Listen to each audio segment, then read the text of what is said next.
तो एक थोड़ा सा क्विक रिव्यू लेते हुए चलते हैं हम प्रीवियस क्लास का।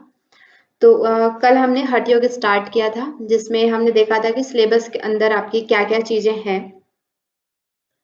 उसके बाद हमने इसका एक शॉर्ट परिचय देखा था कि हठ योग प्रदीपिका का संकलन क्यों हुआ, कब किया गया, उसका मतलब रचना काल क्या है, ठीक है। उसके संकलनकर्ता कौन है, इसमें कितने अध्याय हैं, कितने उपदेश हैं, प्रत्येक अध्याय में कितने कितने श्लोक हैं और टोटल कितने श्लोक हैं इसमें, और इस ग्रंथ के संकलन करने का उद्देश्य क्या था, ठीक है।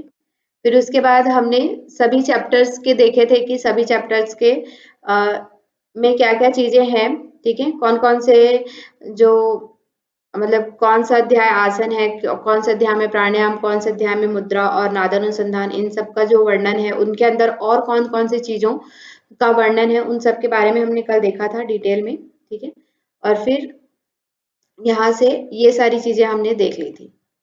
तो नेक्स्ट आपका मेन यहाँ पे आने का मतलब है कि आज हम क्या देखने वाले हैं कि कल हमने यहाँ तक की चीजें देख ली थी।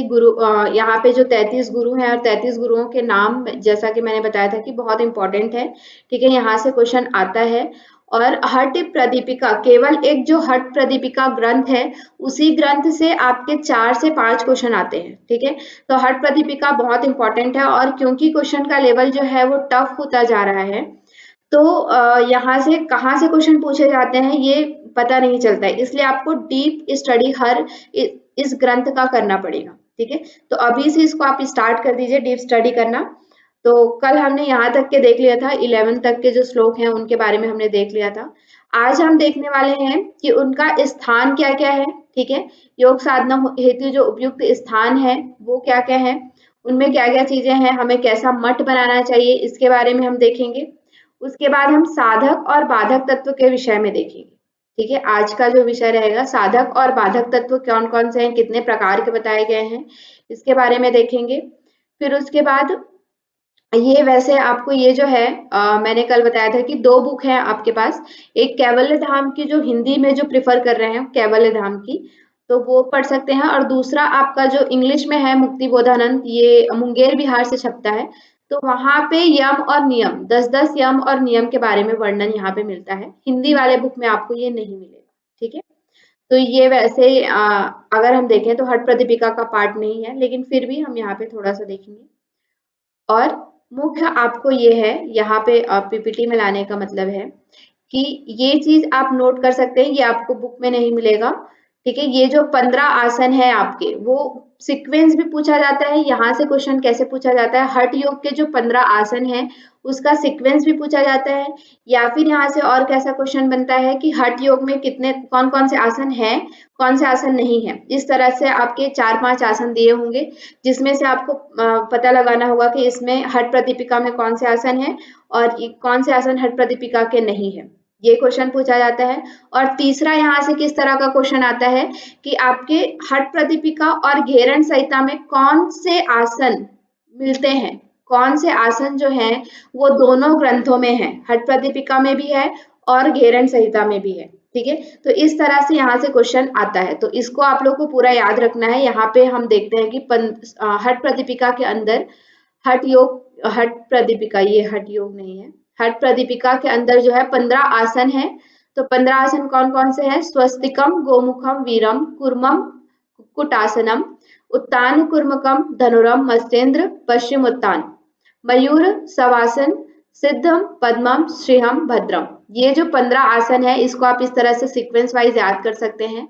और यही 15 आसन आपको घेरण संहिता में भी मिलेंगे, उसके बाद 17 और आसन उसमें बताए जाते हैं, ठीक है। तो यहाँ से किस तरह के क्वेश्चन है आते हैं, इसके लिए मैं यहाँ पे लेके आई थी, और इसको आप नोट डाउन करके याद कर लीजिएगा। नेक्स्ट, जब हम आसन देखते हैं, ठीक है, जैसा कि हमने यहाँ पे देखा कि क्या है, कितने आसन है हमारे हठ प्रदीपिका में, 15 आसन है, ठीक है। तो 15 आसन जो है, तो ये 15 आसन में से जो पहले के प्रथम 7 आप देखेंगे, अभी हम इसको डिटेल में पढ़ेंगे। तो प्रथम 7 जो आसन है उनमें आपको किसी भी प्रकार के उनके लाभ का विषय में वर्णन नहीं मिलेगा, ठीक है, कि स्वस्तिक आसन आप पढ़ेंगे तो स्वस्तिक आसन करने की ये लाभ है, इस तरह से आपको नहीं मिलेगा। तो प्रथम के जो 7 आसन है कौन कौन से हुए? स्वस्तिक आसन, गोमुख आसन, वीरासन, कुर्मासन, कुक्कुट आसन। ठीक है, ये 5 आसन हुए। उत्तान कुर्म और धनुरासन, यहाँ तक के जो आसन है उसमें आपको उनके आसन की क्रिया विधि बताई गई है कि आसन को किस तरह से हमें करना है, लेकिन आसन के लाभ क्या है उसके बारे में यहाँ पे वर्णन नहीं मिलता है। ठीक है, और नेक्स्ट जो मत्स्येंद्र से लेके भद्रासन है, ठीक है, यहाँ तक के जो 8 आसन है उनमें आपको विधि भी बताई गई है, आसन की जो विधि है किस तरह से हमें करना है, और साथ ही साथ उसके लाभ के विषय में भी बताया गया है। ठीक है, तो जो आसन यहाँ से क्वेश्चन आता है, तो यहाँ से क्वेश्चन कैसे आता है, मुख्य जो आपके नेक्स्ट जो 8 आसन है, ठीक है, ये जो 8 आसन है वो आपके लिए एग्जाम पॉइंट ऑफ व्यू से ज्यादा इंपॉर्टेंट है, क्योंकि आसनों की विधि के विषय में इतना ज्यादा नहीं पूछा जाता है पेपर में। आसन के जो लाभ है कि मत्स्येंद्र आसन के कौन कौन से लाभ हैं, पश्चिम उत्तान आसन के क्या क्या लाभ हैं, इसके बारे में पूछा जाता है। ठीक है, तो एग्जाम पॉइंट ऑफ व्यू से आपका ये जो है लास्ट के जो 8 आसन है हठ प्रदीपिका से, वो इम्पोर्टेंट है, लेकिन नाम आपके पूरे 15 के 15 नाम आपको याद होने चाहिए, क्योंकि यहाँ से बहुत सारे क्वेश्चन आते हैं कि कौन से आसन है, कौन से आसन नहीं है, कौन से आसन हठ प्रदीपिका घेरन संहिता में है, इस तरह से अलग अलग तरह से घुमा फिरा के यहाँ से क्वेश्चन दिया जाता है। ठीक है, और फिर उसके बाद यहाँ पे उसका क्या क्या आसन के लाभ क्या क्या है, अगर हम कलेक्टिवली देखें सभी आसन के क्या क्या लाभ हैं, तो ये वो यहाँ पे पता चलता है। ठीक है, और नेक्स्ट हम देखेंगे सबसे पहले ये एक आपको ओवरव्यू था। ठीक है, इसके बाद अभी हम जाके डिटेल में पढ़ेंगे इसको।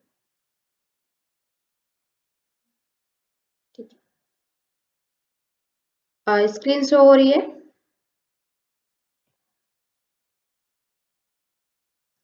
तो अगर आपने कल का नहीं देखा है तो कल हमने यहाँ तक पढ़ लिया था, हठ विद्या परम गुप्या योगी नाम सिद्धिमीक्षता। ठीक है, यहाँ तक हमने पढ़ लिया था। जो हठ विद्या है वो बहुत ही गोपनीय रखना चाहिए। ठीक है, इसके पहले के जो 10 श्लोक हैं उनके बारे में हमने पढ़ लिया था, तो यहाँ पे लास्ट इसको मैं रिपीट कर देती हूँ एक बार।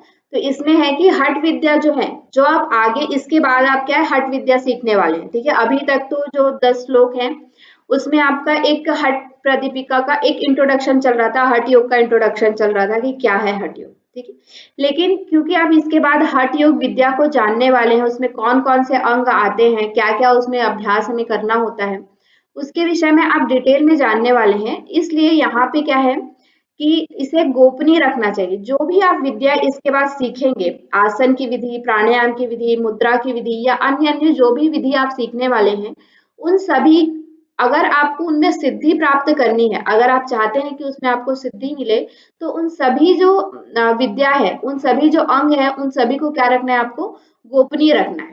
ठीक है, जग जाहिर नहीं करना है। हर किसी के पास जा करके हठ विद्या के जो आपको सिद्धि मिल रही है, आपको कोई अनुभव प्राप्त हो रहा है, उसे नहीं बताना है। ठीक है, ऐसा क्यों करना है?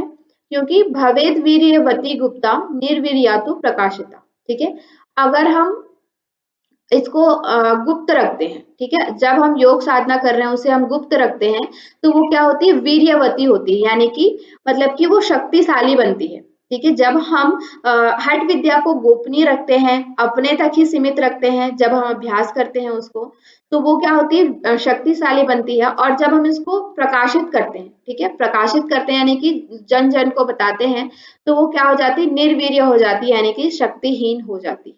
ठीक है, तो यहाँ तक हमने कल देख लिया था। नेक्स्ट इसके बाद आपका आता है 12वां नंबर श्लोक। ठीक है, 12वां नंबर श्लोक में आपको क्या बोला जाता है कि सर्वप्रथम आप हठ विद्या आप सीखने वाले हैं, तो पहले आपको कैसा स्थान में रहना है। ठीक है, क्योंकि हम घर में रहकर या घर में रहकर उस समय ऐसा होता था कि हम घर में रह करके उस चीज को नहीं कर सकते थे, आपको निर्जन वन में जा करके या फिर एक पर्टिकुलर स्थान में जा करके हठ विद्या का अभ्यास करना होता था। तो यहाँ पे पहले क्या बताया गया कि हठ विद्या का अभ्यास किस स्थान में करना है, उस स्थान में क्या क्या चीजें होनी चाहिए, क्या नहीं होनी चाहिए, उसका यहाँ पे वर्णन आपको 12 श्लोक के अंदर, 12 और 13 श्लोक के अंदर मिलता है। ठीक है, तो ये सारे श्लोक जो है वो बहुत इंपॉर्टेंट है, यहाँ से आपको पूरा सीक्वेंस वगैरह भी पूछा जाता है। ठीक है, तो देखते हैं। सुराज्ये धार्मिके देशे सुभिक्षे निरुपद्रवे। ठीक है, कैसा राज्य होना चाहिए जहां आप रह रहे हैं, वो सुराज्य होना चाहिए। ठीक है, सुराज्य का मतलब क्या है कि वहां पे किसी भी तरह का क्राइम वगैरह नहीं होना चाहिए, मतलब कि उपद्रव वगैरह वहां पे नहीं होना चाहिए। ठीक है, सुराज्य यानी कि संपन्न और जो मतलब कि अच्छा राज्य, वहां के जो लोग हैं वो अच्छे होने चाहिए। ठीक है, ऐसे राज्य में आपको रहना है। और क्या है, धार्मिके देशे। धार्मिके देशे क्या है, मतलब कि वहां के जो लोग हैं, वहां के जो वातावरण है वो कैसा कैसा होना चाहिए, धार्मिक होना चाहिए, धार्मिक प्रवृत्ति वाले लोग वहां पे होने चाहिए। ठीक है, ताकि आप कोई धर्म से रिलेटेड कुछ चीज कर रहे हैं, मान लीजिए आप किसी ऐसे जगह पे चले गए हैं, ठीक है, जहाँ पे धर्म को नहीं माना जाता है, तो आप अगर हठ योग की कोई क्रियाएं करेंगे या हठ योग से रिलेटेड कुछ चीजें करेंगे, तो उन पे वहां पे क्या हो सकता है, मतभेद हो सकता है और आपके ऊपर गलत तरह से प्रहार किया जा सकता है। ठीक है, तो इसलिए उस जिस देश में आप रहने जा रहे हैं, जिस तरह की आप प्रक्रिया करने जा रहे हैं, तो वो देश जो है उस तरह की प्रक्रिया से परिचित होना चाहिए। ठीक है, कि हठ योग होता है, इस तरह से किया जाता है, या और भी किसी देवी देवता है, जैसे कि हठ योग को बेसिकली जो शैव और विष्णु संप्रदाय इन सब के जो होते हैं, तो उस तरह के धार्मिक प्रवृत्ति के लोग वहां पे होने चाहिए। ठीक है, उसके बाद क्या है, सुभिक्षे। सुभिक्षे यानी कि मतलब क्या है कि यहाँ पे कहने का मतलब है कि आपको इजिली जो आपकी चीजें हैं, जैसे जो आपको खाना है, ठीक है, वो सारी चीजें वहां पे क्या होना चाहिए, अवेलेबल होना चाहिए। ठीक है, आप ऐसे एकदम से निर्जन स्थान में चले जाएंगे जहां पे कुछ भी चीज अवेलेबल नहीं है, खाना अवेलेबल नहीं है, कोई भी फ्रूट कुछ भी अवेलेबल नहीं है, तो फिर आप वहां पे सरवाइव नहीं कर सकते, वहां पे नहीं रह सकते। ठीक है, तो वो जो स्थान है सुभिक्षे यानी कि मतलब कि इन सब चीजों से संपन्न होना चाहिए, या आप किसी के भिक्षा, क्योंकि पहले क्या होता था, भिक्षा मांग के खाया जाता था। ठीक है, मतलब कि जब कोई योगी रहता था वो अलग अलग घर में जाके भिक्षा मांग के खाते थे, तो उस तरह के लोग वहां पे होने चाहिए कि आप जब किसी के घर कुछ मांगने जा रहे हैं तो वो आपको इजीली दे दें। ठीक है, तो इस तरह का स्थान होना चाहिए। निरुपद्रवी, ठीक है, किसी भी तरह का उपद्रव वहां पे नहीं होना चाहिए। ठीक है, क्राइम वगैरह या कोई भी उपद्रव, या जीव जंतु का कोई उपद्रव, या फिर इंसान वगैरह जो उपद्रव करते हैं, ठीक है, इस तरह से वहां पे नहीं होना चाहिए। तो चार चीज यहाँ पे बताई गई है कि जिस भी स्थान में रह रहे हैं वो सुराज्य होना चाहिए, अच्छा राज्य होना चाहिए। ठीक है, धार्मिक देश होना चाहिए, वहां के लोग धार्मिक प्रवृत्ति के होने चाहिए, जो भी आपके खाने में चीजें हैं या जो भी आपको चाहिए खाने में, ठीक है, तो वो सारी चीजें आप वहां पे अवेलेबल होना चाहिए। ठीक है, सुसंपन्न होना चाहिए, कहने का तात्पर्य है। और चौथा है यहाँ पे निरुपद्रव्य। ठीक है, मतलब किसी भी प्रकार के उपद्रव से रहित होना चाहिए, चाहे वो जानवर से रिलेटेड हो या फिर इंसान से रिलेटेड हो। ठीक है, तो यहाँ पे उपद्रव नहीं होना चाहिए। और क्या होना चाहिए, धनु प्रमाण पर्यंतम। ठीक है, शिला अग्नि जल वर्जिते। और धनु, आप लोगों ने धनुष देखा होगा, तो धनुष का जो प्रमाण होता है, यानी कि आपके 4 हाथ या 1 हाथ पूरा लंबाई जब करते हैं, तो या 1 मीटर हम कह सकते हैं उसको, तो उतने में के आसपास आपका ना शिला होना चाहिए, ना अग्नि होना चाहिए, और ना ही जल होना चाहिए। ठीक है, मतलब कि एकदम से आपको पहाड़ के जस्ट नीचे में नहीं बना लेना है अपना जो कुटी है, और अग्नि वगैरह जहाँ पे रहती है वहां पे नहीं बनाना है, और तीसरा क्या है, जहाँ पे जल, जैसे समुद्र के किनारे, नदी के किनारे अपने मठ को नहीं बनाना है। ठीक है, आपका मठ जो है वो शिला, अग्नि और जल से धनु प्रमाण पर्यंतम, यानी कि धनु, एक धनुष के प्रमाण जितना दूर होना चाहिए। ठीक है, तो ये यहाँ पे कहा गया है। और यहाँ पे तीसरी लाइन में कहा गया है, एकांते मटिका मध्ये स्थातव्यम हठ योगिना। ठीक है, ऐसे स्थान में रह करके, एकांत में रह करके, ऐसे मठ में स्थित होकर के हठ योग को क्या करना चाहिए, अभ्यास करना चाहिए। ठीक है, जो हठ योगी है उसे ऐसे स्थान में एकांत में मठ बना करके रहना चाहिए। ठीक है, क्लियर है।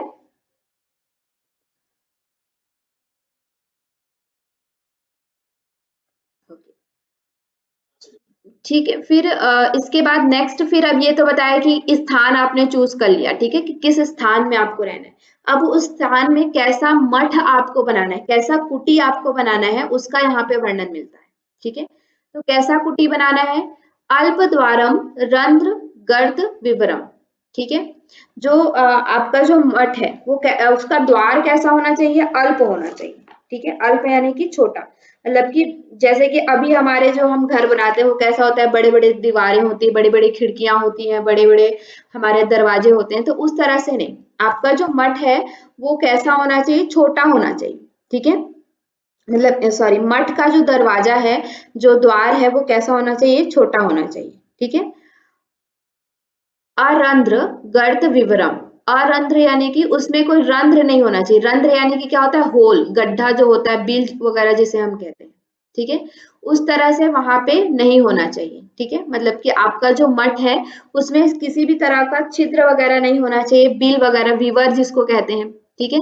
गड्ढा, विवर, इस तरह से छिद्र वगैरह उस मठ के अंदर में नहीं होना चाहिए, ठीक है। मतलब कि जैसे सांप वगैरह का बिल, जो क्योंकि पहले में जमाने में क्या होता था कि ये मिट्टी से बनाए जाते थे, इसलिए यहाँ पे ऐसा कहा गया है कि उस मठ के अंदर किसी भी तरह का गड्ढा नहीं होना चाहिए, किसी भी तरह का छिद्र या फिर बिल वगैरह नहीं होना चाहिए, क्योंकि वहां से हो सकता है कि कोई जीव जंतु आ जाए, इस वजह से, ठीक है।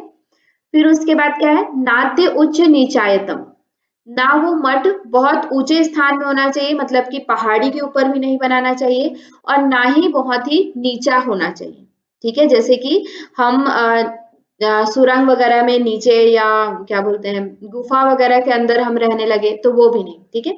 समतल भूमि में हमारा जो मठ है वो होना चाहिए, ठीक है। नाट्य उच्च नीचायतन, यहाँ से क्वेश्चन बहुत बार पूछा जा चुका है। कैसे पूछा जाता है यहाँ से क्वेश्चन की आपको ऐसे 4-5 दिए होंगे, ठीक है। अल्प द्वार होना चाहिए, वहां पे विवर नहीं होना चाहिए, वहां पे वो गोबर से लिपा हुआ होना चाहिए, और इसको यहाँ पे कैसे दे दिया जाता है, अति उच्च नीचायतम, इस तरह से दे दिया जाता है, ठीक है। तो अति उच्च नीचायतम यानी कि बहुत ऊंचा या बहुत नीचा होना चाहिए, तो ये चीज यहाँ पे क्या हो जाता है, गलत हो जाता है, और उसी वर्डिंग्स को आपको समझना होता है, ठीक है। तो ये वर्डिंग यहाँ पे क्या है, नाद्य उच्च नीचायतम, ना अति उच्च नीचायतम, ठीक है। ना अधिक ऊंचा होना चाहिए और ना ही अधिक नीचा होना चाहिए। कभी कभी यहाँ पे जब क्वेश्चन आता है तब पूछ दिया जाता है अति उच्च नीचायतम, ऐसा दे दिया जाता है, तो बच्चे कंफ्यूज हो जाते हैं, लेकिन यहाँ पे आपको कंफ्यूज नहीं होना है, इसमें बोला गया है ना अति उच्च नीचायतम, ठीक है। फिर यहाँ पे बोला गया है साम्य गोमय सांद्र लिप्त ममलम, यानी कि आपका जो देखिए यहाँ पे क्या बोला, नाति उच्च नीचायतम, तो वो कैसा होना चाहिए, नाति ऊंचा ना नीचा, तो कैसा होना चाहिए, साम्य होना चाहिए, यानी कि समतल भूमि पर होना चाहिए, ठीक है। बहुत अधिक नीचा नहीं होना चाहिए, बहुत अधिक छोटा नहीं होना, मतलब कि ऊपर नहीं होना चाहिए, समतल भूमि पर होना चाहिए, और वो क्या हो, गोमय सांद्र लिप्त ममलम, और आपका जो मठ है वो पूरी तरह से सांद्र यानी कि मोटी जो परत है, सांद्र का मतलब क्या होता है, मोटा, ठीक है। तो आपका जो मठ है वो गोबर के मोटे परत से लिपा हुआ होना चाहिए, ठीक है। आपके जो मठ के अंदर जो जमीन है वो कैसा होना चाहिए, पूरी तरह से मोटे गोबर के लेप से वो क्या होना चाहिए, लिपा हुआ होना चाहिए, ठीक है। उसके बाद यहाँ पे आता है निशेष जंतु क्षितम, यानी कि किसी भी तरह का जीव जंतु, कीड़ा मकोड़े जो हम घर में रहते हैं, ठीक है, घर में आ जाते हैं किसी भी तरह के कीड़े मकोड़े, तो वो किसी भी तरह के जीव जंतु, कीड़े वगैरह आपके उस मठ के अंदर नहीं होने चाहिए, ठीक है। उसके बाद मठ के अंदर क्या है, बाहे मंडप कूप कूप रुचिरम, वेदी कूप रुचिरम, ठीक है। ये तो आपका ये 2 लाइन में क्या बनाया कि आपका एक कमरा बनाएंगे ना आप, मतलब कि एक कमरा जो बनाएंगे उसके बारे में बताया कि वो कमरा कैसा होना चाहिए, कि वो कमरे का जो द्वार है वो छोटा होना चाहिए, और वहां पे किसी भी तरह का बिल वगैरह नहीं होना चाहिए, और उस वो जो पूरा कमरा है वो कैसा होना चाहिए, गोमय से लिपा होना चाहिए, और उस कमरे के अंदर किसी भी तरह का जीव जंतु नहीं होना चाहिए, ठीक है। तो ये तो आपकी कुटी के विषय में यहाँ पे बताया गया। उसके बाद आपने देखा होगा जैसे टीवी वगैरह में कि पहले जमाने के जो ऋषि मुनि के आश्रम हुआ करते थे, वो इस तरह से एक कुटी होती थी, उसके चारों राउंड में क्या होता था, एक बाउंड्री बनी होती थी, और उस बाउंड्री में वो लोग क्या करते थे, अलग अलग जगह पे इस तरह से एक यज्ञ वेदी बनाते थे, वहां पे लिखने वगैरह के लिए अलग से जगह बनाते थे, लिखने पढ़ने के लिए, ठीक है। तो इस तरह से भी यहाँ पे बोला गया है कि बाहर में, उस कुटी के बाहर में क्या होना चाहिए, मंडप होना चाहिए, ठीक है। एक मंडप होना चाहिए, और उस मंडप में क्या है, वेदी और कूप और रुचिरम, ठीक है। उस मंडप में क्या होना चाहिए, वेदी होना चाहिए, जहाँ पे यज्ञ वेदी जैसा होता है, जिसमें कि जो यज्ञ कराते हैं वो बैठते हैं, ठीक है। तो वो ऐसा होना चाहिए, और उसी मतलब कि बाउंड्री के अंदर आपका एक क्या होना चाहिए, कुआं होना चाहिए, जिसमें पानी की सुविधा के लिए यहाँ पे बताया गया है कुआं यहाँ पे होना चाहिए, ठीक है। और क्या बोला है, प्रकार संवेष्टितम, ठीक है। और फिर ये जो चारों ओर है उसे आपका जिस तरह से क्या करना है, बाउंड्री से क्या कर लेना है, घेर लेना है, ठीक है। मतलब कि कांटे वगैरह से, या फिर एक बाउंड्री आपको बना लेना है जिसमें कि किसी भी तरह के जीव जंतु प्रवेश ना करने पाए। तो ये आपका एक कुटी का क्या है, मतलब इस तरह से आपको मठ बनाना है अपने योगाभ्यास के लिए, हठ योग के लिए, ठीक है। फिर बोला गया है प्रोक्तम योग मठस्य लक्षण मिदम सिद्धर हठ अभ्यास भी, ठीक है। जो हठ अभ्यास की मतलब हठ योग की सिद्धि चाहते हैं, हठ योग का अभ्यास करना चाहते हैं, उन्हें क्या है, या हठ योग के अभ्यास में सिद्धि प्राप्त करना चाहते हैं, उन्हें ऐसे हठ योग मठ में रह करके क्या करना चाहिए, योग का अभ्यास करना चाहिए, ठीक है। क्लियर। तो ये जो दो आपके श्लोक हैं वो बहुत इंपॉर्टेंट है।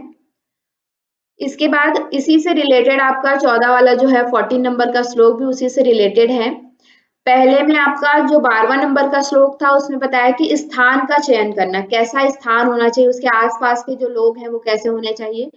14 के बाद 12 के बाद जो 13 नंबर का है उसमें आपको कैसा मठ बनाना है, ठीक है। आपका मठ, आपका कुटी कैसा होना चाहिए उसके विषय में बताया गया है। उसके बाद जो है 14 नंबर में आपको बताया गया है कि एवं विधे मठे स्थित्वा सर्व चिंता विवर्जितम, ठीक है। ऐसे मठ में स्थिर होकर के, मतलब कि जो आपने 13 नंबर में जिस तरह का मठ का निर्माण किया है, वैसे मठ में स्थित होकर के, वैसे मठ में रह करके सभी चिंताओं से विवर्जित होकर, यानी कि सभी चिंताओं को छोड़कर, सभी चिंताओं से मुक्त होकर के गुरु उपदिष्ट मार्गेण, गुरु के उपदेश के द्वारा, गुरु के द्वारा दिए हुए उपदेश के अनुसार योग में सदा अभ्यसित, ठीक है। हमें योग का क्या करना चाहिए, हठ योग का या फिर योग का हमें क्या करना चाहिए, अभ्यास करना चाहिए, ठीक है।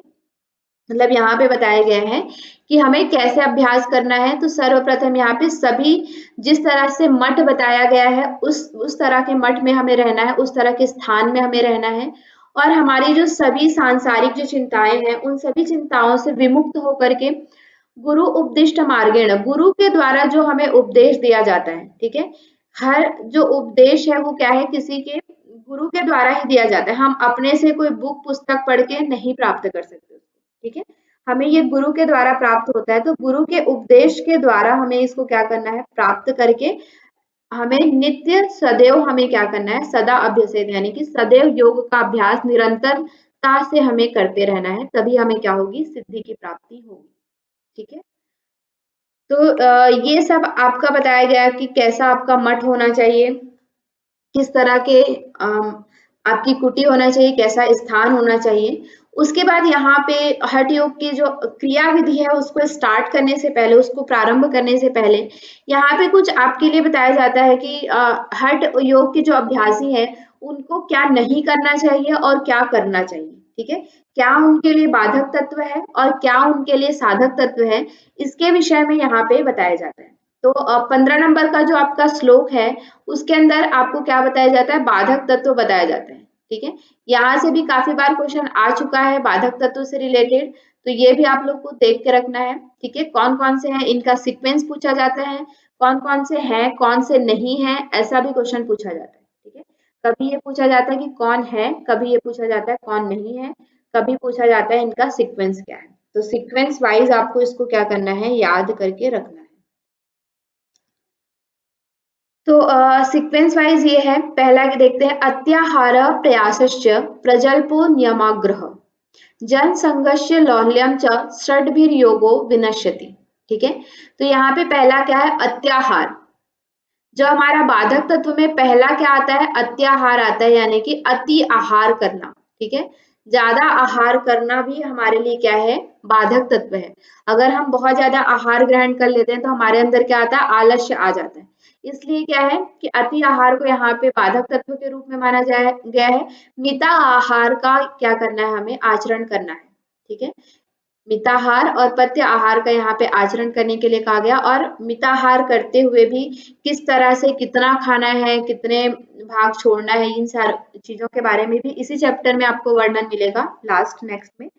तो यहाँ पे अति आहार को क्या माना गया है, बाधक तत्व के रूप में माना गया है। ठीक है, वैसे भी आप लोग जानते होंगे मिताहार के अंतर्गत चतुर्थांश विवर्जिता, ऐसा कहा जाता है कि जो आपका पेट का चौथा भाग है, 1/4 भाग है, उसे हमें क्या रखना चाहिए, खाली रखना चाहिए। ठीक है, इसे हम मिताहार के अंतर्गत लेते हैं। उसके बाद है प्रयासस्य। ठीक है, दूसरा आपका आता है, पहला आपका है अतिहार, इसी में दूसरा बाधक तत्व है प्रयासस्य। ठीक है, तो यहाँ पे आप सोच रहे होंगे कि प्रयास को क्यों यहाँ पे मतलब कि बाधक तत्व के रूप में लिया गया है।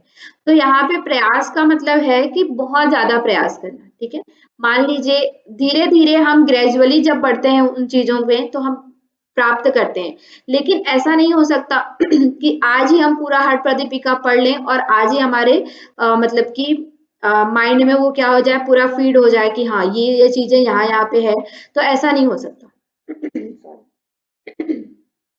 तो ये कैसे होता है कि धीरे धीरे आप जब प्रयास करेंगे तो सही है, लेकिन जब उस एक इतना प्रयास आप एक दिन में कर देते हैं, क्योंकि हठ योग नाम कभी कभी इसका ये भी कहा जाता है हठ, ये वैसे मिथ्या है, मतलब कि भ्रांति कहते हैं इसको, लेकिन कहीं कहीं पे हठ का मतलब क्या है, हठ पूर्वक किया गया अभ्यास, ऐसा भी कहीं पे किया कहा जाता है। ठीक है, कहीं कहीं पे हठ योग का मतलब क्या लिया जाता है, हठ पूर्वक किया गया अभ्यास। हठ पूर्वक मतलब कि जबरदस्ती किया हुआ अभ्यास। ठीक है, तो प्रयास का मतलब यहाँ पे क्या है, हठ पूर्वक या फिर वही जबरदस्ती से लिया गया है। क्योंकि आप इसके बाद क्या देखने वाले हैं, बहुत सारे आसन देखने वाले हैं जो कि बहुत कठिन है, ऐसे प्राणायाम मुद्रा वगैरह के बारे में हम देखने वाले हैं जो बहुत कठिन है, और वो धीरे धीरे प्रयास करने से आएगा, एक दिन में नहीं होगा। ठीक है, तो एक दिन में जो प्रयास करने का अभ्यास है या एक दिन में जो प्राप्त करने की जो इच्छा है, उसे यहाँ पे क्या लिया गया है, बाधक तत्व के रूप में लिया गया है। ठीक है, उसके बाद आता है प्रजल्प। ठीक है, अत्याहार प्रयास, तीसरा जो है वो प्रजल्प, यानी कि ज्यादा बोलना। ठीक है, प्रजल्प का मतलब क्या है, अत्यधिक बोलना, ज्यादा ज्यादा जो हम दिन भर बोलते रहते हैं बहुत ज्यादा, तो वो भी क्या होता है, मतलब कि बाधक तत्व के रूप में लिया गया है। क्यों ऐसा लिया गया है, क्योंकि इससे क्या होता है, जितना ज्यादा हम बोलते हैं तो उतना ज्यादा हमारा क्या होता है, एनर्जी जो है वो वेस्ट होता है, हमारी जो ऊर्जा जो है वो क्षीण होती है। ठीक है, तो जितना ज्यादा हम तो यहाँ पे क्या है, हठ योग के अभ्यास के अंतर्गत आपको अपनी जो एनर्जी है उसको क्या रखना है, कंजर्व रखना है। ठीक है, संग्रहित करके रखना है, क्योंकि आपको बहुत सारे आसन अभ्यास वगैरह करना है। ठीक है, और मुद्रा अभ्यास यहाँ पे बोला जाता है कि आपको दिन में 4 बार 5 बार अर्धरात्रि को, ठीक है, मतलब कि इस तरह से यहाँ पे अलग अलग टाइम पे कितना आपको अभ्यास करना है, कि कौन से आसन का कितना अभ्यास करना है, कौन से मुद्रा का कितना अभ्यास करना है, अर्धरात्रि में उठ करके कई अभ्यास करने होते हैं। ठीक है, तो आपकी एनर्जी को आपको क्या रखना है, कंजर्व रखना है, संग्रहित करके रखना है, तो इसलिए ज्यादा जो बोलना होता है। और एक यहाँ पे प्रजल्प को इसलिए भी मतलब कि बाधक तत्व लिया गया है, क्योंकि जितना ज्यादा हम बोलते हैं तो बोलते बोलते हम क्या बोल जाते हैं, जैसे कि हम बोल रहे हैं, तो आप बोलते बोलते आपको कुछ सिद्धि मिली है, उसको भी आप दूसरों के सामने जग जाहिर कर सकते हैं। ठीक है, जितने ज्यादा लोगों से आप मिलेंगे, आपको कोई अनुभव प्राप्त हुआ है हठ योग के दौरान, तो वो भी आप दूसरों तक क्या कर सकते हैं, बता सकते हैं। ठीक है, तो इसलिए भी इसको क्या बोला गया, प्रजल्प को यहाँ पे बाधक तत्व लिया गया है, क्योंकि हमें सभी हठ योग के जो अभ्यास हैं उनके अनुभवों को क्या रखना है, गुप्त रखना है। तो गुप्त रखने के लिए हम जितना कम बोलेंगे उतना हम लोगों से ज्यादा कनेक्ट नहीं होंगे और उनके विषय में हम ज्यादा नहीं बोल पाएंगे। ठीक है, तो 2 रीजन यहाँ पे होते हैं। उसके बाद यहाँ पे आता है नियमाग्रह। तो नियमाग्रह को भी यहाँ पे क्या बोला गया है, बाधक तत्व के रूप में लिया गया है। ठीक है, नियमाग्रह, नाम से ही आपको समझ में आ गया, नियम का आग्रह करना। ठीक है, आपने कोई नियम बना लिया है, जैसे कि आपको 3 बजे उठना है, आपने एक नियम बना लिया। ठीक है, लेकिन कभी ऐसा हुआ कि अब ऐसा तो नहीं है कि आप तो योगाभ्यास में भी जा रहे हैं, तो हो सकता है आपको कुछ मतलब आपकी तबीयत खराब हो सकती है, सर्दी आ सकता है, फीवर आ सकता है, तो उस समय आपकी तबीयत जब ठीक नहीं है तो ठीक है, आप एक दिन स्किप कर सकते हैं। ठीक है, नियम है, इसका मतलब ये नहीं है कि हमें वो करना ही है। ठीक है, अपने शरीर को देखते हुए उन नियमों का थोड़ा बहुत फेर बदल हम कर सकते हैं, अपने शरीर और अपने मानसिक स्थिति को देखते हुए, ठीक है। बहुत ज्यादा नियमों में आग्रह नहीं करना है कि आप मतलब कि कहीं जा रहे हैं और आपका एक नियम है कि मुझे 4 बजे उठना है, स्नान करना है, ऐसा करना है, यही खाना है। किसी-किसी का नियम होता है कि यही खाना है, यही खाते हैं हम, ठीक है। हम ये नहीं खाते, हम यहाँ से नहीं खाते। तो उन सब जो नियम है, उन सभी का इतना बहुत भी आग्रह नहीं करना है। कभी-कभी उसमें लचीलापन आ सकता है, कभी-कभी फ्लेक्सिबिलिटी आ सकती है, ठीक है। तो इसे यहाँ पे नियमाग्रह को भी क्या बोला गया है, बाधक तत्व के रूप में लिया गया है। उसके बाद आपका आता है जन संघर्ष, ठीक है। जन संघर्ष यानी कि बहुत ज्यादा लोगों के साथ उठना बैठना करना, ठीक है। जैसे हमारी संगति होती है तो उन संगति में हम क्या करते हैं, उठते बैठते हैं। तो उन संगति में ज्यादा हमें उठना बैठना नहीं है, ठीक है। उसके बाद आपका आता है लौल्यम। लौल्यम यानी कि चंचलता, ठीक है।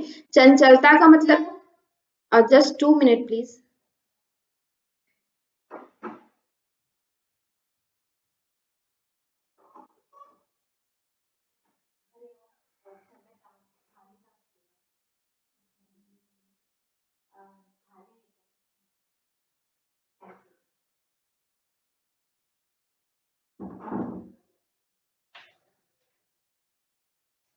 Sorry for the interruption. Yes, तो हाँ, हम क्या पढ़ रहे थे, लौल्यम, ठीक है। चंचलता, जो हमारे अंदर जो चंचलता होती है, ठीक है। मतलब कि इधर उधर जो हमारा मन भागता रहता है, तो उन ये भी यहाँ पे क्या बोला गया है, यहाँ पे बाधक तत्व के रूप में लिया गया है, ठीक है। तो 6 यहाँ पे बाधक तत्व हैं: अत्याहार, प्रयास, प्रजल्प यानी कि अधिक बोलना, नियमाग्रह, जनसंज्ञ, लौल्यम यानी कि चंचलता, ठीक है। आपको इनका जो मेन वर्ड है वही भी याद रखना है, ठीक है। आप मीनिंग के लिए याद कर सकते हैं। प्रजल्प का मतलब होता है अधिक बोलना, लौल्य का मतलब होता है चंचलता। इस तरह से आप मीनिंग के रूप में याद कर सकते हैं। लेकिन इनका जो मेन टर्म है प्रजल्प और लौल्य, इन सब चीजों को भी आपको सेम जो टर्मिनोलॉजी है वो आपको यूज करना है, वही आपको याद रखना है, क्योंकि एग्जाम में मेन टर्मिनोलॉजी ही यहाँ से पूछा जाता है, ठीक है। कभी कभी प्रजल्प की जगह अधिक बोलना भी आ सकता है और लौल्यम की जगह चंचलता भी आ सकता है, लेकिन दोनों आपको याद रखना है, प्रजल्प और लौल्यम, ठीक है। चलिए, तो इसी में नेक्स्ट आपका आता है साधक तत्व, ठीक है। बाधक तत्व हमने देखा, 6 हमारे यहाँ पे बाधक तत्व बताए हैं, उसी तरह से 6 ही यहाँ पे क्या है, साधक तत्व भी बताए हैं, ठीक है। 6 बाधक तत्व बताए हैं और 6 साधक तत्व बताए हैं। तो साधक तत्व में क्या है, उत्साहात् साहसात् धैर्यात् तत्वज्ञानाश्च निश्चयात्, ठीक है। जन संग परित्यागात् षड्भिर्योगा प्रसिद्ध्यति, ठीक है। 6 जो है, अत्याहार, प्रयासस्य, प्रजल्पो, नियमाग्रह, जनसंघ, लौल्यम च षड्भिर्योगो विनश्यति, ठीक है। वो जो 6 है वो क्या करते हैं, योग का विनाश करते हैं, योग की सिद्धि में वो क्या करते हैं, विनाश करते हैं। लेकिन ये जो 6 है वो क्या करते हैं, योग में प्रसिद्धि प्रदान करते हैं, ठीक है। योग की साधना को क्या करते हैं, आगे बढ़ाते हैं। तो पहला क्या है, उत्साह, ठीक है। तो उत्साह का यहाँ पे मतलब इसलिए लिया गया है क्योंकि क्या होता है कि कई कई साधना ऐसी होती है, कई कई चीजों की, जैसे कि आप देखेंगे अभी हम सिद्धासन ही पढ़ेंगे, तो सिद्धासन का अभ्यास हमें क्या है, 12 वर्ष तक निरंतरता पूर्वक हमें करना है, ठीक है।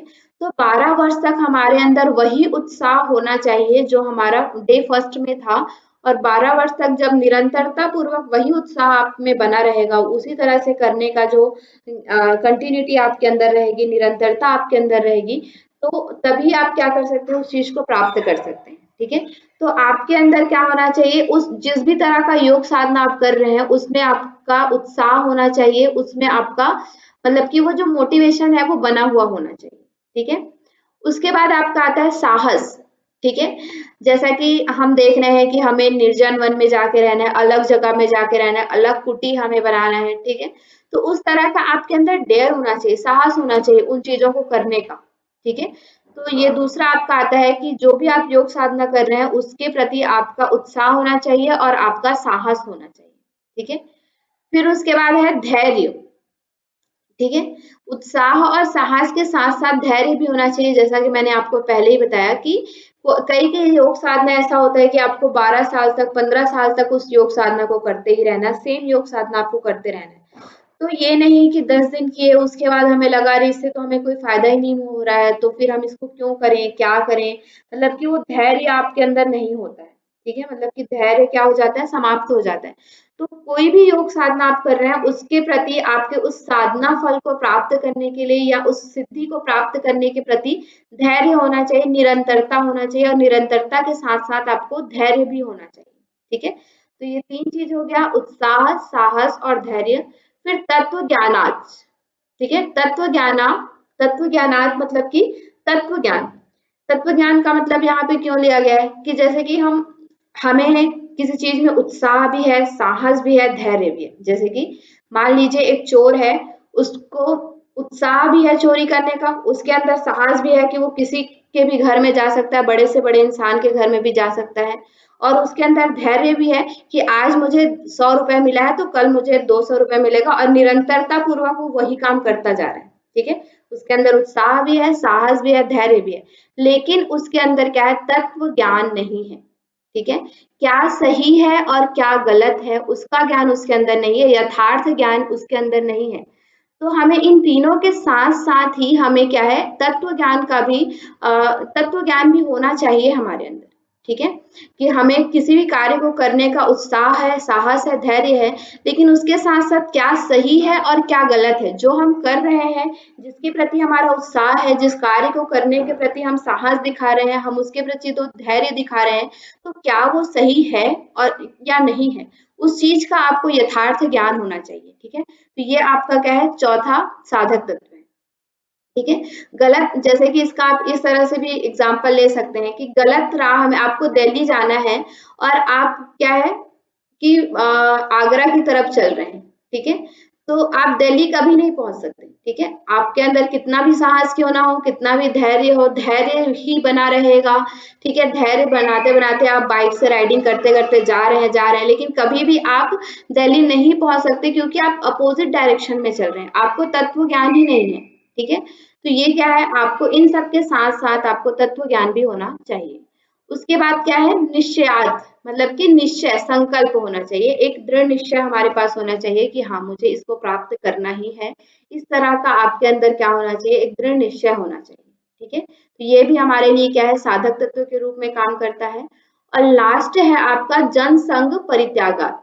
ठीक है, जैसा कि आपको बाधक तत्व में भी बताया गया था कि जन संग जो है वो क्या है, बाधक तत्व है। तो यहाँ पे बताया गया है कि जन संघ का जब आप परित्याग कर देते हैं, जन संघ को छोड़ देते हैं, तो आप और एकांत में वास करना आपको अच्छा लगता है, अपने साथ या अपनी कंपनी जब आपको अच्छी लगने लगती है, और बहुत ज्यादा लोगों के साथ जो कनेक्शन है, ठीक है, तो इससे हमारा क्या होता है, एनर्जी वेस्ट होता है, हमारा टाइम वेस्ट होता है। हम किस किस तरह के लोगों के साथ रह रहे हैं, तो गलत तरह के अगर लोगों के साथ हम रह रहे हैं तो हम गलत डायरेक्शन में जा रह सकते हैं।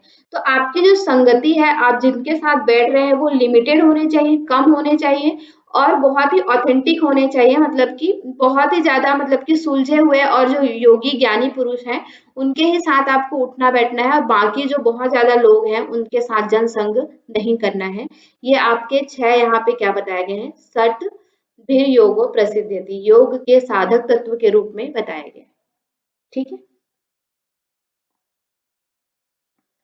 फिर यहाँ पे यहीं पे नेक्स्ट आता है आपका, अब ये सारी चीजें जो आज और कल हमने देखा, तो उसमें बेसिकली क्या था कि आपको एक हठ योग में एंट्री देने के लिए कि क्या क्या है, क्या क्या चीजें होती हैं। ठीक है, आपको मठ कैसा होना चाहिए, हठ योग का उद्देश्य क्या है, इसमें कौन कौन से गुरु हुए हैं, इन सब के बारे में बताया, हठ योग का आपका मठ कैसा होना चाहिए, आप योग साधना में जब प्रवेश कर रहे हैं तो कौन सी चीजें आपको त्याज्य है और कौन सी चीजों को आपको धारण करना है, साधक और बाधक तत्व के रूप में बताया गया। ठीक है, अब यहाँ से आपका स्टार्ट होता है जो फर्स्ट चैप्टर है, उसका जो मेन टॉपिक है आपका, हमने कल देखा था कि पहला जो अध्याय है उसे क्या कहा जाता है, आसन कथन विधि कहा जाता है। ठीक है, पहला जो अध्याय है उसे क्या कहा जाता है, आसन कथन विधि कहा जाता है। तो बेसिकली आपके 17 से आपका पहला जो अध्याय का उद्देश्य है वो चालू होता है। ठीक है, तो यहाँ पे देखिए क्या लिखा है, हठ से प्रथमा अंगात्वाद आसनम पूर्व मुख्यते। ठीक है, हठ योग का पहला अंग, यहाँ पे हठ योग का पहला अंग क्या बताया गया है, आसन को बताया गया है। ठीक है, हठ योग का पहला अंग क्या है? आसन है। और कुर्याद आसनम, जब आप आसन का अभ्यास करते हैं किसी भी तरह के आसन का, अब यहाँ पे किसी पर्टिकुलर आसन के लिए नहीं कहा है, ठीक है, यहाँ पे आगे चल के 15 आसन बताए जाते हैं, लेकिन उन 15 आसनों में से किसी भी आसन का आप अभ्यास करेंगे निरंतरता पूर्वक, तो उस आसन से आपको क्या होगा? स्थैर्य, आरोग्य च अंग लाघवम, ठीक है। आसन का अगर हम संग्रहित वाला लाभ देखें तो उसका क्या है? 3 लाभ यहाँ पे बताए गए हैं। हठ प्रदीपिका में आसन के अभ्यास के 3 लाभ बताए हैं। पहला क्या है? स्थैर्यम, स्थिरता। दूसरा क्या है? आरोग्यम, आरोग्यता, यानी कि आपके शरीर में किसी भी तरह का शारीरिक या फिर मानसिक रोग नहीं होगा। और तीसरा आता है आपका अंग लाघवता, यानी कि शरीर में हल्कापन। जो हमारा शरीर में भारीपन होता है या टॉक्सिसिटी होती है या फिर जो ओबीज होता है या एक्सेसिव मसल डिपॉजिशन, जो ये सारी चीजें होती है, मतलब कि बहुत ज्यादा मसल वगैरह डिपॉजिट हो जाता है, तो जो फैट डिपॉजिट हो जाता है वो सब क्या हो जाता है? क्षीण हो जाता है और हमारे शरीर में क्या है? हल्कापन आता है, ठीक है। तो ये 3 लाभ यहाँ पे बताए गए हैं, स्थैर्य, आरोग्य, अंग लाघव। ये बहुत ही इंपॉर्टेंट लाइन है, ये पूछा जाता है, इसका सीक्वेंस भी पूछा जाता है। हठ योग में कौन कौन से लाभ बताए गए हठ प्रदीपिका में, इस तरह से भी यहाँ पे से कई बार क्वेश्चन आ चुका है, ठीक है।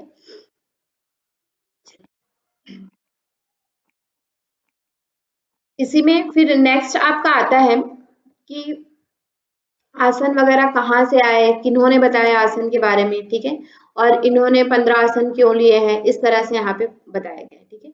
वशिष्ठ आदिश्य मुनि, ठीक है, वशिष्ठ आदि मुनि और मत्स्येंद्र नाथ आदि मत्स्येंद्राद्य योगी भी, ठीक है, मतलब कि वशिष्ठ आदि मुनि और मत्स्येंद्र आदि जो योगी हैं, ठीक है, उन्होंने क्या है? अंगीकृत्वा आसनानि, उन्होंने कुछ आसनों को अंगीकृत किया है, मतलब कि उन्होंने कुछ आसनों का बताया है, स्वीकृत किया है या फिर बताया है, ठीक है।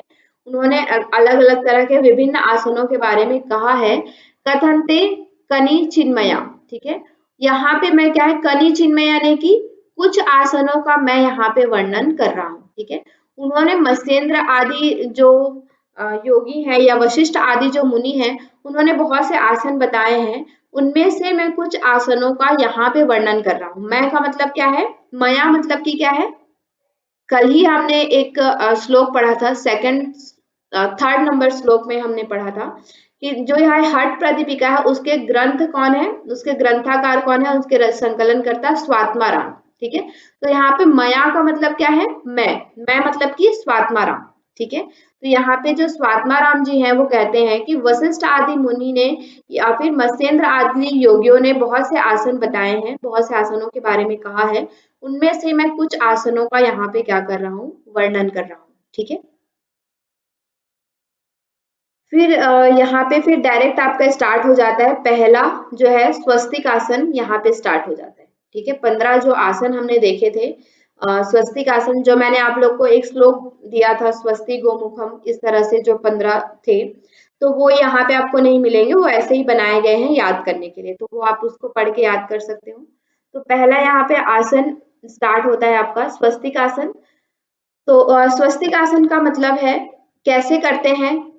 अच्छा, इसमें एक और चीज जब मैंने क्लास स्टार्ट की थी उसी समय आपको बताया था कि इसमें जो प्रथम के 7 आसन है, पहले के जो 7 आसन हैं, उनमें किसी भी प्रकार की उनके लाभ के विषय में नहीं बताया है, ठीक है। उनके सिर्फ क्रिया विधि के बारे में बताया है कि स्वस्तिक आसन कैसे करना है, गोमुख आसन कैसे करना है, उसके बारे में बस बताया है। उनके लाभ क्या क्या है उनके बारे में नहीं बताया, ठीक है। तो पहला आसन हम देखते हैं स्वस्तिक आसन। अब देखिए एक एक चीज समझिएगा, क्योंकि कभी यहाँ से भी क्वेश्चन आ सकता है कि हठ प्रदीपिका में स्वस्तिक आसन का स्वरूप क्या है, या हठ प्रदीपिका के अनुसार स्वस्तिक आसन कैसे किया जाता है, ठीक है। तो ऐसे भी क्वेश्चन आ सकते हैं। तो यहाँ से देखिए, जानु उर्वोन्तरे, ठीक है, जानु यानी कि जानु का मतलब यहाँ पे क्या होता है? घुटना, ठीक है। कुछ ये जो टर्म्स हैं वो आपको याद रखना है, ठीक है। जानु का मतलब क्या होता है? घुटना, जो हमारा नी वाला पार्ट जिसको हम कहते हैं, ठीक है। जानू, उरु, उरु मतलब क्या होता है? जंघा, ठीक है, उर या फिर उरु भी बोला जाता है। तो जो जंघा होता है उसे हम क्या कहते हैं, उर बोलते हैं या फिर उरु बोलते हैं। ठीक है, तो जानु यानी कि घुटना, उरु यानी कि जंघा, अंतरे, ठीक है, अंतरे यानी कि उन दोनों के मध्य, घुटना और जंघा के मध्य। ठीक है, सम्यक कृत्वा पाद तले उभे। ठीक है, सम्यक कृत्वा पाद तले उभे, पाद तल यानी कि जो हमारा जो पैर है या फिर जिसको हम लोग फुट कहते हैं, तलवा कहते हैं। ठीक है, उसको क्या करना है, सम्यक कृत्वा, अच्छी तरह से वहां पे क्या करना है, स्थापित करना है। कहाँ पे, हमारा जो जंघा और घुटना का जो बीच होता है वहां पे हमें क्या करना है, उसे स्थापित करना है। ठीक है, ये आपका घुटना है, ये आपका जंघा होता है। आप नॉर्मली जिस तरह से हम स्वस्तिक आसन करते हैं उसी तरह से ही है। दोनों जंघा और घुटना के मध्य हमें पैरों को लाके क्या करना है, स्थापित करना है। दोनों पैरों के विषय में कहा गया है। ठीक है, उभय यानी कि दोनों पैरों के विषय में इसी तरह से आपको करना है, उभय। ठीक है, कॉमन है दोनों पैरों के लिए। फिर उसके बाद क्या है, रिजु काया समासीन। रिजु काया यानी कि सीधी, रीढ़ की हड्डी, रिजु, रिजु का मतलब क्या होता है, आपकी रीढ़ की जो हड्डी है वो समासीन यानी कि सीधी रखनी है, संतुलित रखनी है। स्वस्तिकम तत् प्रचक्षते। ठीक है, इसे हम क्या कहते हैं, स्वस्तिक आसन कहते हैं। ठीक है, आपकी जो रीढ़ की हड्डी है वो सीधी होगी और इस तरह से आपको क्या करना है, तलवा को घुटने और जानु के मध्य ला करके स्थापित करना है यहाँ पे। ठीक है, दोनों जंघा और घुटने के मध्य उसे हम क्या करेंगे, स्थापित करेंगे और बॉडी जो है वो सीधी रहेगी। इसे हम क्या कहते हैं, स्वस्तिक आसन कहते हैं। ठीक है, हठ प्रदीपिका के अनुसार ऐसे ही हम नॉर्मली भी इसी तरह से स्वस्तिक आसन को करते हैं। अगर कहीं पे भी कोई कंफ्यूजन है तो आप लोग पूछ लीजिएगा। ठीक है, नेक्स्ट आपका आता है स्वस्तिक आसन के बाद आपका दूसरा आसन आता है गोमुख आसन। ठीक है, स्वस्तिक आसन के बाद हमारा जो दूसरा आसन है वो है गोमुख आसन। तो गोमुख आसन में क्या होता है, सव्ये दक्षिण गुल्फ तु पृष्ठ पार्श्वे नियोजित। ठीक है, सव्ये, अब ये जैसा कि हमने उसमें दो वर्ड देखे, जानु और उरु, उसी तरह से यहाँ पे एक वर्ड है सव्ये। सव्ये का मतलब यहाँ पे होता है बायां। ठीक है, लेफ्ट या फिर वाम भी इसे कहते हैं। कहीं कहीं पे आपको वाम देखने को मिलेगा, कहीं कहीं आपको सव्य देखने को मिलेगा। ठीक है, तो सव्य का मतलब यहाँ पे क्या होता है, बायां। ठीक है, सव्ये दक्षिण गुल्फ तू पृष्ठ पार्श्वे नियोजित। ठीक है, मतलब कि दक्षिण गुल्फ यानी कि क्या हुआ, दक्षिण यानी कि दाया जो गुल्फ है, दाया जो टकना है या दाया जो पैर है, उसे आपको क्या करना है, पृष्ठ पार्श्व, पृष्ठ यानी कि हमारा जो पीठ का पार्श्व भाग यानी कि लेटरल साइड। ठीक है, हमारा जो लेटरल साइड है उस साइड में पार्श्व भाग में हमें क्या करना है, एक पैर को ले जाके स्थापित कर देना है इस तरह से। ठीक है, जब हम करते हैं तो क्या करते हैं, इसी तरह से करते हैं। एक पैर को ले जा करके हम क्या करते हैं, पीठ के साइड में ले जाके टखने को रख देते हैं। ठीक है, आपका जो एड़ी वाला भाग है उसे हम रख देते हैं। उसी तरह से क्या करते हैं, दूसरे पैर को उठा करके यहीं से हम दूसरे साइड ले जाके रख देते हैं। इसी तरह से गोमुख आसन करते हैं ना, ये, और फिर यहीं से हम उठा करके इस तरह से दूसरे पैर के ऊपर रख देते हैं। है ना, तो यही चीज यहाँ पे बोला गया है, सव्ये दक्षिण गुल्फ तु पृष्ठ पार्श्वे नियोजित। ठीक है, पीठ का जो ये हमारा पीठ वाला भाग होता है उसके साइड में ले जाके हमें क्या करना है, टखना को रख देना है। दक्षिणे अपि, और दक्षिण पैर यानी कि राइट पैर के साथ भी सेम वैसा ही प्रोसीजर आपको क्या करना है, लेफ्ट पैर से पहले नीचे रखना है और राइट पैर को क्या करना है, ऊपर रखना है। ठीक है, तथा सव्यम गोमुखम गोमुखाकृति। ठीक है, इसमें क्या है, हाथ की जो हाथ का हम पोजीशन करते हैं, हाथ ऊपर से ले जाके करते हैं, तो उस तरह से यहाँ पे नहीं बताया गया है, सिर्फ पैर की स्थिति बताई गई है। तो इससे क्या होता है, जब हम इस तरह से करते हैं तो हमारे जो घुटने की आकृति होती है, जब हम घुटने का जो यहाँ पे भाग होता है वो एक दूसरे के ऊपर आता है तो ये कैसा दिखता है, गाय के मुख के समान दिखता है। इसलिए इसे क्या कहा जाता है, गोमुख आसन कहा जाता है। ठीक है, चलिए, ठीक है, आज हम इतना ही रखते हैं। 20 तक हमने देखा है। ठीक है,